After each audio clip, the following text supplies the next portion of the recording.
विषय जिसको आप कहते हैं निबंध के लिए 2021 में पूछा हुआ है संघ लोक सेवा आयोग ने कि शोध क्या है, ज्ञान के साथ एक अजनबी मुलाकात।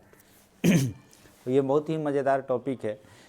इसमें जो मैं आपसे डिस्कस करूँगा आप इत्तेफाक नहीं भी रख सकते हैं, सबकी अपनी अपनी दृष्टि होती है, लेकिन मैं अगर इस विषय को देखता हूँ तो किस नज़रिए से देखता। सबसे पहले शोध क्या है?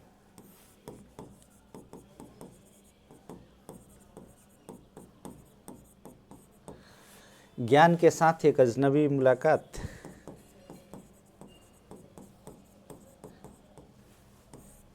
और तीसरा कि ये क्या सचमुच एक अजनबी मुलाकात है या आप चाहते हैं उस निष्कर्षात्मक ज्ञान से मिलना जो शोध के उपरांत आपको प्राप्त होता है। तो इसको तीन तरह से अगर देखेंगे तो टॉपिक को आप तोड़ सकते हैं कि शोध क्या है एक्चुअली। तो शोध के विद्यार्थी इसको निबंध की तरह देखेंगे। ऐसा नहीं है कि वहाँ अपना ज्ञान उड़ेल लेना है कि शोध क्या है।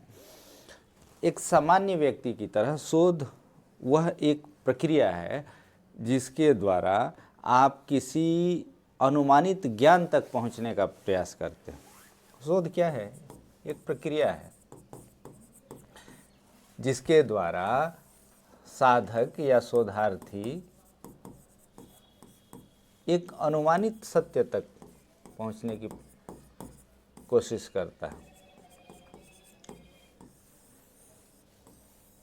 ठीक है, अब इसके दो पहलू हो जाएंगे कि सामान्य शोध क्या है, एक अनुमानित सत्य की ओर पहुंचने का प्रयास है, और विशिष्ट या दार्शनिक रूप में आप देखेंगे तो ये शोध क्या है, तो सत्य को खोजने का प्रयास है, जिसमें आप देखेंगे कि प्रत्येक दार्शनिक या उनके अलग अलग जो ग्रुप हैं जिनको आप बताते हैं कि फला दर्शन फला दर्शन फला दर्शन, वो सत्य को जानने के उनके तरीके अलग अलग हैं और वो अपने हिसाब से सत्य को जानने का प्रयास करते हैं। ये भी शोध का एक तरीका है।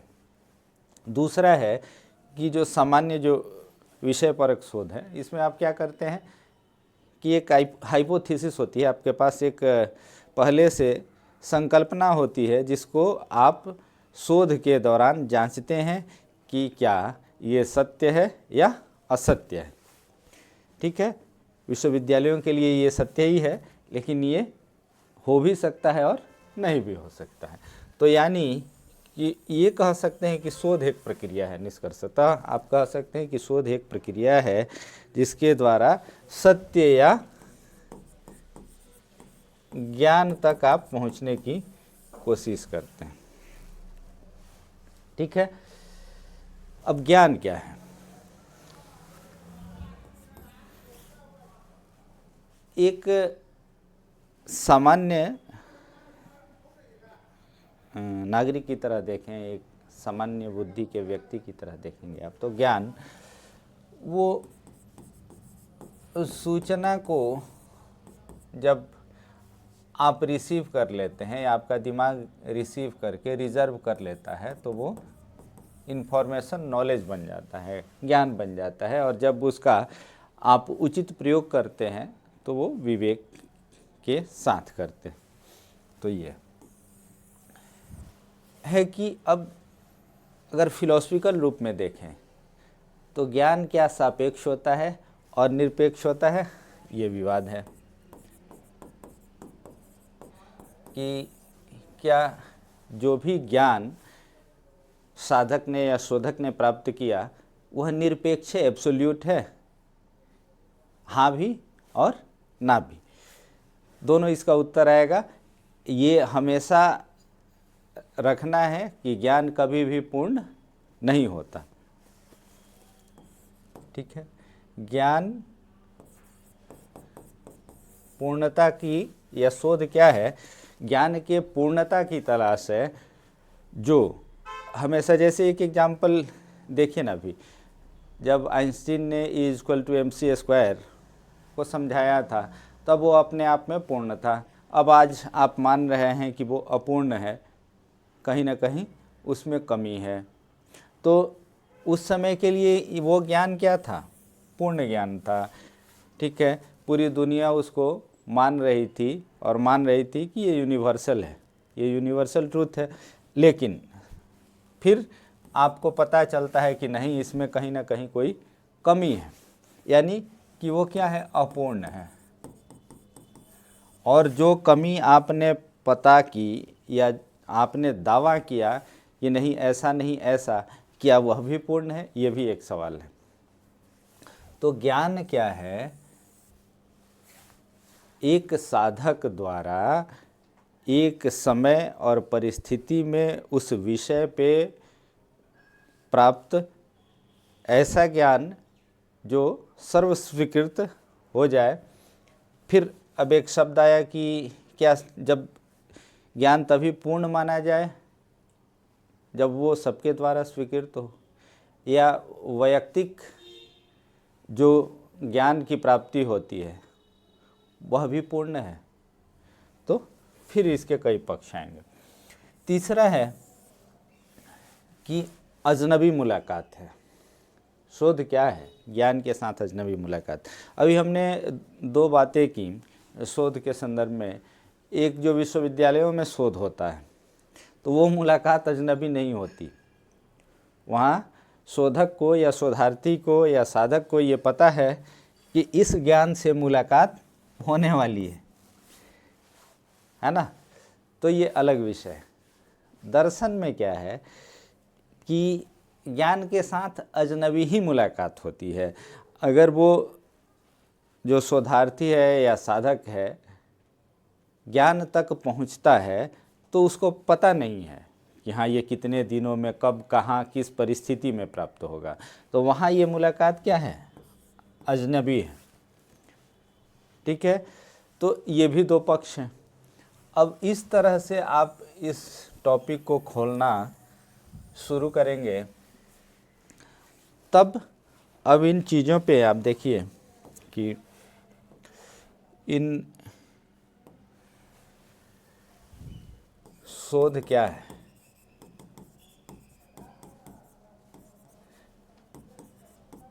ज्ञान के साथ एक अजनबी मुलाकात।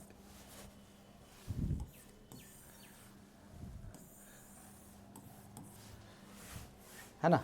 तो अभी हमने डिस्कस किया कि शोध क्या है, ज्ञान किस तरह से हो सकता है, क्या मुलाकात ये अजनबी है। अब क्या है कि ये चीज़ें बताने के बाद विभिन्न क्षेत्रों से उदाहरण लेकर आप अपनी बात को सिद्ध करने का प्रयास करेंगे। आप देखेंगे कि ज्ञान के विविध क्षेत्र हैं, अलग अलग क्षेत्र हैं, है ना। दर्शन का क्षेत्र अलग है, विज्ञान का क्षेत्र अलग है, साहित्य का क्षेत्र अलग है। ठीक, दर्शन के क्षेत्र में आप देखेंगे कि ज्ञान क्या है?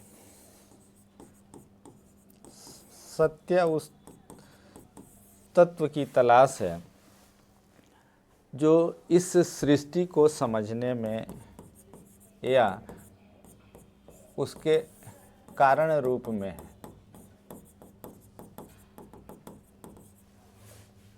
ठीक है, विज्ञान के क्षेत्र में ज्ञान वह है जो प्रमाणित है प्रयोग द्वारा। साहित्य के क्षेत्र में देखेंगे कि साहित्य के क्षेत्र में वही ज्ञान जो होता है वो मुख्यतः सामाजिक होता है। अगर साहित्यकार किसी ज्ञान को व्यक्त करता है अनुभवों के माध्यम से, तो वो अनुभव भी एक्चुअली जो उसका यथार्थ है वह कहाँ से आता है? तो समाज है। उसकी प्रयोगशाला क्या है? समाज है। तो ज्ञान के ये क्षेत्र की बात हो रही थी कि ज्ञान के विविध क्षेत्र हैं। यहाँ देखेंगे कि अगर इन क्षेत्रों में आप बात करें तो यहाँ भी क्या है?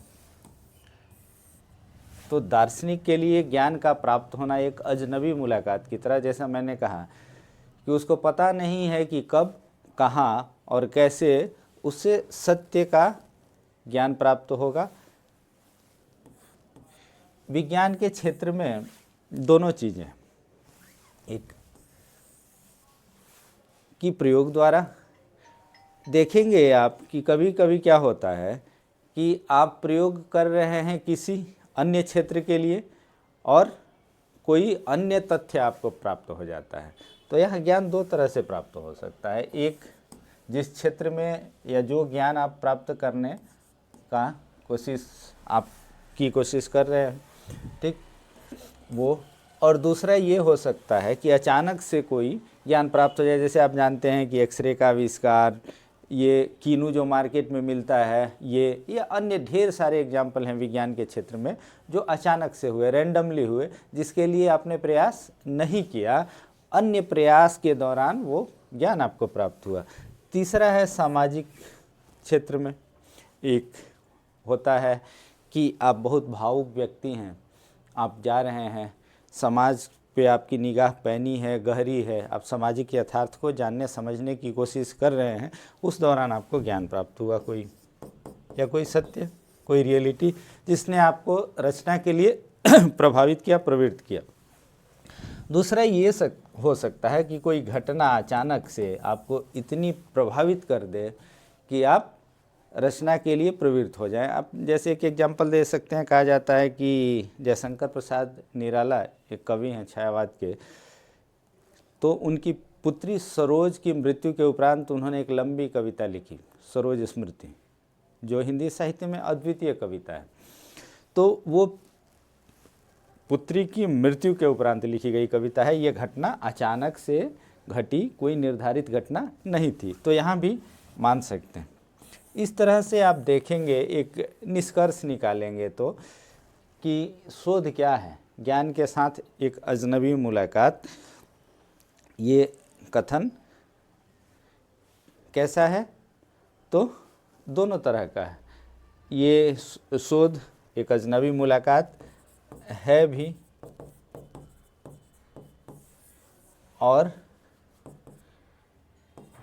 नहीं भी हो सकता है, नहीं भी हो सकता है। इस पर विशेष बल नहीं देना है, ये आपकी मर्जी है। आपने चूँकि पहले इसको डिस्कस कर दिया है, तो इस कथन से आप सहमत भी हैं और थोड़ी सी आपकी असहमति भी होनी चाहिए। दोनों पक्ष होते हैं। चूँकि मैंने बताया कि निबंध में क्या होता है कि आप किसी टॉपिक को कितनी तरह से और कितने पॉजिटिव और निगेटिव एस्पेक्ट को देख के निष्कर्ष तक पहुंचते हैं, यानी कि कितने डायमेंशन हैं आपकी सोच में, और उस आधार पे आपका निष्कर्ष कितना तार्किक है।